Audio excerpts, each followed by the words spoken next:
Electoral watchdog Bersih 2.0 and its overseas arm Global Bersih have urged the government to revamp the overseas postal voting system.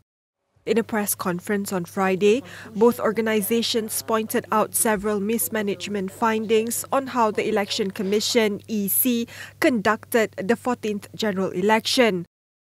Among the issues included the EC's lack of adequate and timely information on the registration and voting process, as well as an illogical and impractical timeline for overseas voting.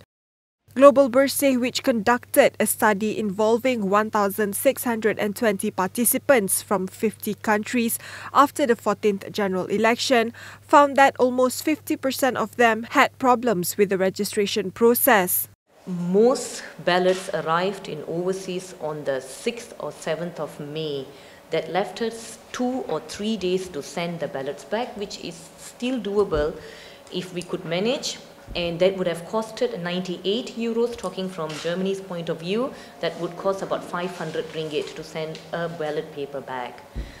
And so most of them didn't send it back because the express postal fees were just too high. And it cannot be a reason, in a democracy like us, it cannot be that is a reason why people cannot vote, that they cannot afford to vote financially.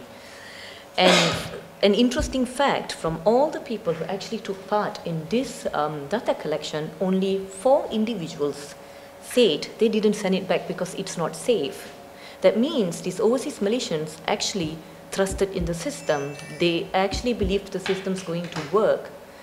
And it is unfair that this trust was misused by the Election Commission and that the overseas Malaysians couldn't vote even though they were willing to follow the system that has been placed for them. Bersih 2.0 is planning to meet with the EC to discuss possible reforms, which will include implementing automatic voter registration, lowering the voting age to 18, a minimum campaigning period of 28 to 30 days, and standardizing the system for overseas voters on an ongoing basis.